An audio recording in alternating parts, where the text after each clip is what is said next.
Executions of famous people have always piqued the public's interest. This was especially true in the Tudor period. Tracy, can you remind us about the history of the tower? Well, it's a long history, almost 1,000 years. It was first built by William the Conqueror. We can see his great tower behind us there. It's during the Tudor period that the tower really gets its grim reputation as a place of imprisonment and torture and execution. I have to say, quite unjustly so in terms of what happened inside the tower. There were only ever a handful of executions here. Most took place up on Tower Hill, which of course is just a stone's throw. During the Elizabethan period, most prisoners here were to do with religion because there were still many Catholics in the country, even though Elizabeth was a Protestant monarch.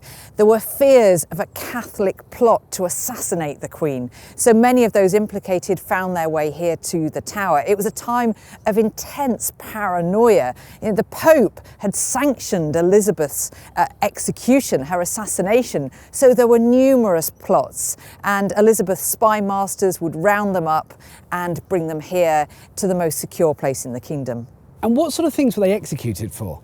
Well, they were executed first and foremost for treason, so a crime against the crown. Now, quite a lot of things could count as treason, and undoubtedly there were miscarriages of justice here within the Tower. You could say that the most famous of them, Anne Boleyn, was probably completely innocent of adultery, but she'd outlived her usefulness. And you find that that is a common factor, I'm afraid, with many of the executions. Now, was this a private or a public affair? If you were very lucky or very high status, you would be afforded the privilege of a private execution inside the walls of the Tower.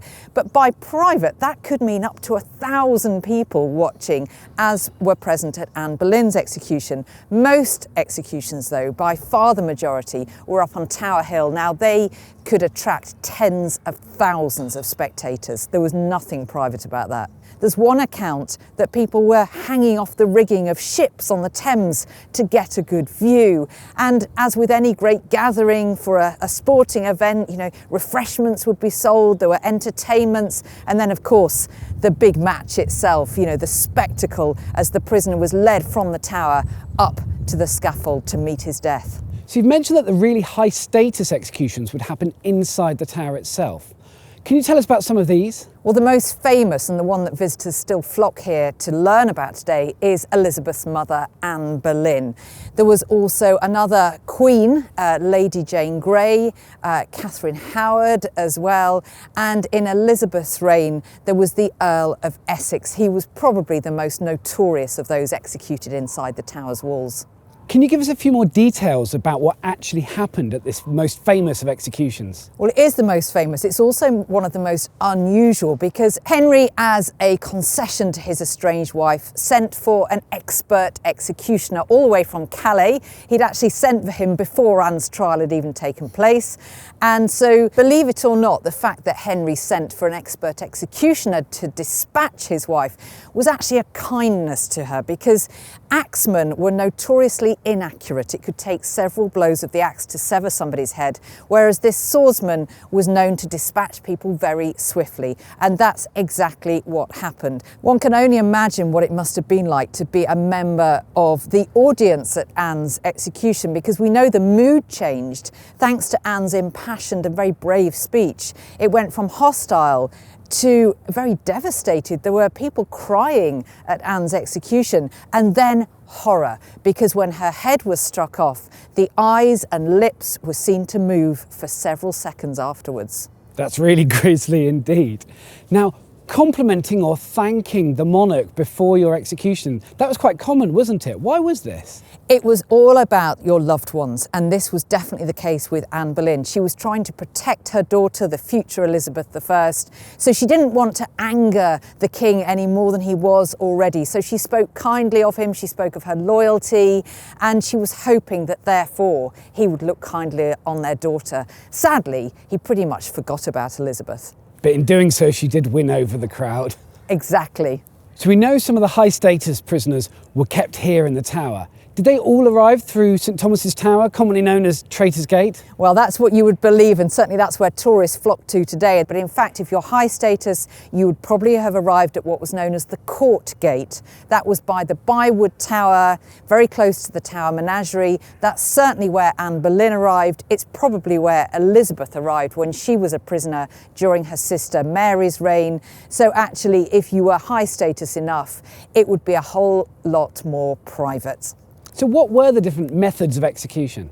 Well, the most common was hanging, and that would be afforded to ordinary people for a whole range of different crimes. Beheadings tended to be for those of more noble birth. It was a swifter death. There were far more grisly means of executions, of course the worst of all being a traitor's death, where you're hung by the neck until you're almost dead, then cut down, you're disemboweled, and then finally quartered, and so you'd actually be conscious for quite a bit of that, and it was absolutely awful, as you can imagine.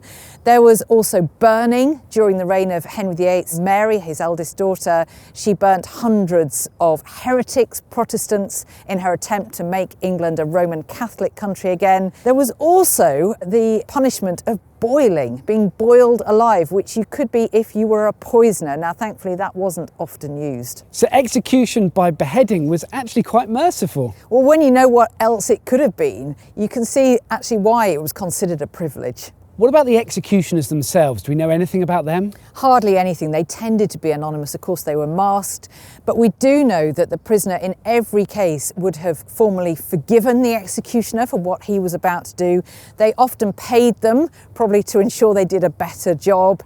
And sometimes the prisoner would test the blade. Well, we know this happened with Elizabeth's former favourite, Sir Walter Raleigh, whom her successor James hated and he had executed in 1618. Now, Raleigh really went to town with his execution and put on a show, and he wanted to prove that the axe was sharp. So he ran his finger along the blade, unfortunately cutting his finger and probably terrifying himself even more than he was already.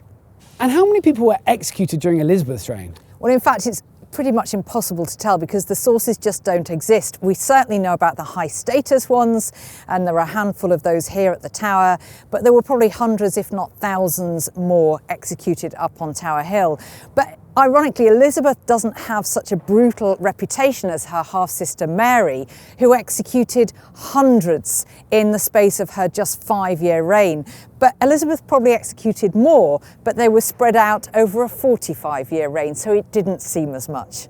Now, a really grim question, what happened to all the bodies? Well, there was in fact a graveyard here inside the Tower, very close to the chapel of St Peter ad Vincula. Some, very high status, were buried inside the chapel itself. Anne Boleyn, we have Lady Jane Grey, Katherine Howard. In Elizabeth's reign, probably the most famous of her victims, if you like, was Robert Deveruex, Earl of Essex, who also lies here. In cases of beheadings, the head would be set on London Bridge on a spike as a warning to other would-be traitors. If the bodies had been quartered, those quarters were sent off to different corners of the realm before eventually being reclaimed by relatives. Burials are incredibly hard to document at this time, or rather to find out anything about. So it's probable actually, that most were buried privately by their families. And did this interest in executions continue after Elizabeth's reign? Absolutely, they remained hugely popular throughout the Stuart period, well into the 18th century, and only then really did interest decline, and I guess there was more of a sense of decorum and respect for those who were about to die. But executions happened here at the Tower all the way up to the 20th century. The last person to be executed at the Tower was in 1941, a German spy named Joseph Jacobs, and he was executed not by beheading, but by firing squad. And visitors to the Tower today can still learn about this history? Absolutely. Executions remain popular, if you like, certainly as a subject to find out about among our visitors here at the Tower. And they visit the execution sites, but they can also see graffiti left behind in some of the towers here by those condemned to die.